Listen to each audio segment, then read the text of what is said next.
Mark Zuckerberg is fighting tooth and nail for the metaverse, but it's not going well. The value of his company just fell by $230 billion in a single day, and that's largely because of increased competition from other big tech companies. Everyone wants to capitalize on the next era of the internet, but no one has put more pressure on Zuck than Apple. This might surprise you, because most people associate the metaverse with virtual reality, and Apple hasn't released a VR headset yet. But Apple has 3 advanced business strategies that will essentially make it impossible for Zuckerberg to win in the long term. If technology trends continue to progress exponentially, trillions of dollars will be up for grabs as we shift to an increasingly connected world. Everyone is going to want a piece, so let's dig into how Apple plans to stay on top.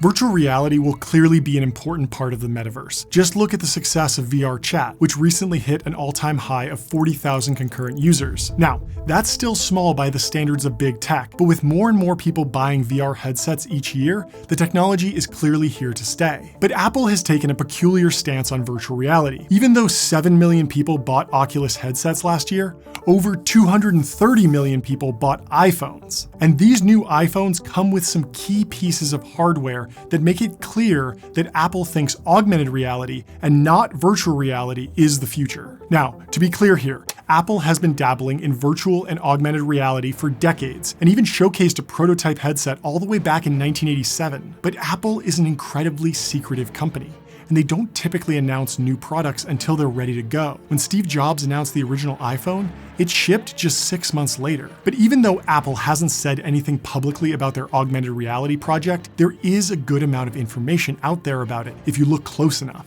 See, back in 2015, a financial analyst published a report claiming that Apple had quietly built a small team to explore the augmented reality field. Google Glass had just launched a few years earlier and ran into a number of adoption issues. People felt like they were being spied on since the headset had a camera on it, and in general, the user experience was pretty awkward. It's very much one of these where they're clearly not looking in front of you, they're reading something like something's hovering up above your head, and you're like, what are you looking at over me? Apple knew that launching a half-baked product would tarnish the brand they had spent decades building, so they took their time with the project and started laying a foundation for a truly revolutionary product. In order to build this team, Apple hired hundreds of engineers and product designers to focus on augmented reality full-time. They also started buying up any company that had relevant expertise. Apple's first purchase was PrimeSense, a company that had figured out how to track body movements and use them to control computers. Next, they bought a company that could quickly create augmented reality scenarios. The tech was still rough around the edges,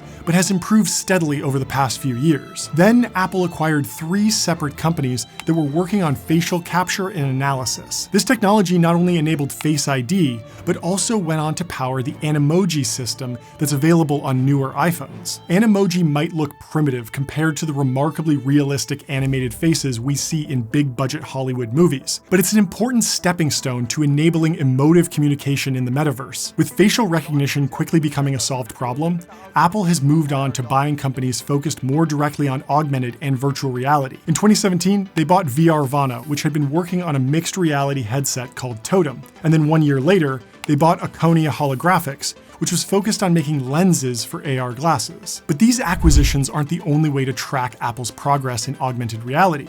They also have a ton of publicly available patent filings, and these actually date back even further. In 2008, Apple patented 4 different prototypes for head-mounted displays. This was years before Oculus even started, and it's crazy to think about it, but Facebook didn't even have a mobile app back then. These patents look pretty basic by today's standards, but they show that Apple was exploring every possibility. There was even one that showed an iPhone slotted in directly in front of the user's eyes, much like Google Cardboard and Gear VR would do years later. And more recently, Apple patented a finger-mounted device that will allow users to control virtual content using natural hand movements. So, Apple is clearly spending a ton of time and effort on research and development here, but people often overlook what Apple is doing right in front of our noses. See, Apple might be delaying the launch of a real pair of AR glasses, but they aren't holding back on adding those innovations to their current products. Every year, the iPhone, the iPad, and the Apple Watch become slightly more powerful, and it can be easy as a consumer to miss what's really going on. Apple has been slowly shrinking every piece of technology and including more sensors in each iteration. For example,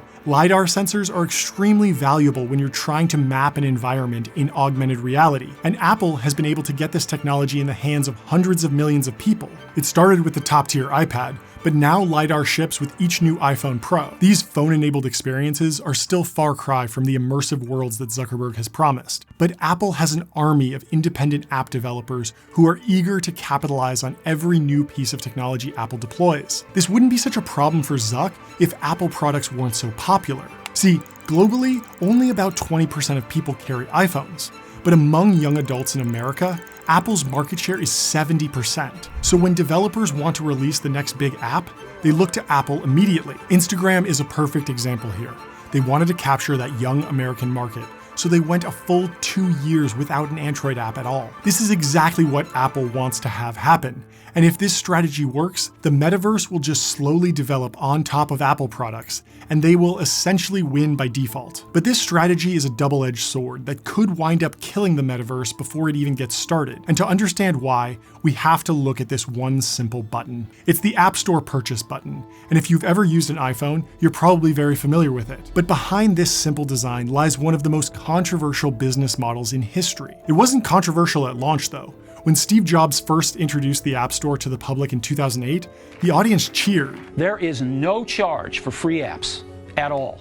There's no charge to the user. It seemed like an amazing deal. After all, there was no way for developers to load custom software onto iPhones at the time. And the App Store had no hosting fees, no marketing fees, and no credit card processing fees. But the next decade would change everything. Smartphones became ubiquitous, and every business needed to launch an iPhone app, and fast. The App Store worked perfectly for companies with advertising-based business models. In 2018, Facebook and Google controlled 8 of the top 10 smartphone apps in the US. And because these apps were free to download, Apple didn't get a cut of the revenue they generated from advertising. But things are changing. Increasingly, people are willing to pay for services that they love, and they don't want to be constantly advertised to. Just look at Fortnite. The game is wildly successful, and often pointed to as an excellent bridge to the metaverse. What started exclusively as a competitive shooter is now regularly hosting concerts. In a few years, I wouldn't be surprised if you can do a whole lot more. There's only one thing standing in the way though: Apple's App Store fees. Even though games like Fortnite are free to download,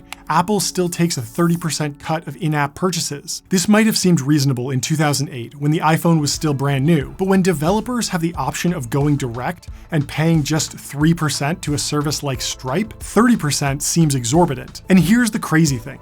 Apple actually admitted that they couldn't possibly expect to hold on to their precious 30% cut forever. In 2011, an Apple executive wrote an email suggesting that Apple should consider lowering the fee once they started making over $1 billion per year. Well, that never happened, and Apple made $85 billion from the App Store last year, way beyond that proposed cap. So why does this matter? And how does it affect Zuckerberg? Well, we have to clarify our definition of the metaverse a bit here. See, I don't think it's fair to just throw on a VR headset and say that you're in the metaverse. That's cool and all, but it's not quite what people mean by the term. It's best to throw out the buzzwords and just ask the question: what will the internet look like in 10 years? Will VR be a part of it? Almost certainly, but there are going to be a ton of other important developments. The type of content that can be streamed will change thanks to faster wireless connectivity. More real-world data will be represented virtually, enabling the type of AR experiences that Apple is working on, and entire economies will develop online. This last part is really critical. We're already seeing some of this happen with crypto communities, and game development is increasingly funded by the sale of virtual goods. As soon as people can start trading digital items and moving them from one virtual world to another, markets for these items should flourish. But Apple wants to take a 30% cut of every transaction that happens on an iOS device, and that could wind up crushing innovation. When Apple launched the App Store, they promoted it with an amazing ad campaign called "There's an App for That." It was remarkably catchy and introduced the world to the idea of apps as friendly and helpful tools that they could easily download. One big benefit of the App Store was that every piece of software was reviewed by Apple. Now, will there be limitations? Of course, there are going to be some apps that we're not going to distribute. Porn, malicious apps, apps that invade your privacy. So there will be some apps that we're going to say no to. That safety guarantee from Apple was a huge boon to user adoption. Everyone from children to grandparents felt comfortable downloading and using apps. But Apple didn't just restrict malicious apps. They also put up barriers to competition. Steve Jobs made this crystal clear in an email to his team when he wrote, I think this is all pretty simple. iBooks is going to be the only bookstore on iOS devices. Adoption of the metaverse will most likely be driven by today's young adults, and 70% of them are currently using iPhones. If people end up wanting to use their iPhones and Apple Watches to interact with the metaverse, Zuckerberg is going to have to fork over 30% of his profits. Apple is pressuring Zuckerberg on two fronts right now. They're leveraging their top-tier product development teams to build competitive AR hardware, and then standing strong on their App Store fees to ensure they get a cut of mobile revenue going forward. But there's actually one more reason why Apple is in such a strong position, and to understand it, we have to go back nearly 40 years in history.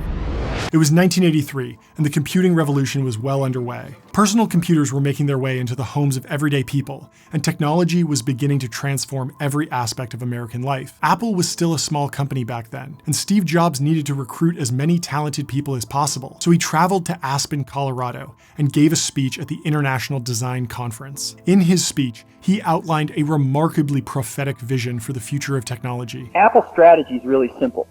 What we want to do is we want to put an incredibly great computer in a book that you can carry around with you, that you can learn how to use in 20 minutes. That's what we want to do, and we want to do it this decade. And we really want to do it with a radio link in it, so you don't have to hook up to anything. You're in communication with all these larger databases and other computers. The device he was describing sounds a lot like an iPad to me. But here's the thing, Jobs wanted to ship this device by 1990, but the iPad didn't launch until 2010. So he was off by 20 years. Even so, the iPad wound up becoming a massively successful product. And there's an important lesson here. Even when technology entrepreneurs can predict the future accurately, they often get the timing wrong. That's okay though. As long as the technology does arrive eventually, they'll be remembered as visionaries. So here's the key question. Can Zuckerberg deliver on the vision he's mapped out within a reasonable amount of time? Apple was still a small company back in 1983.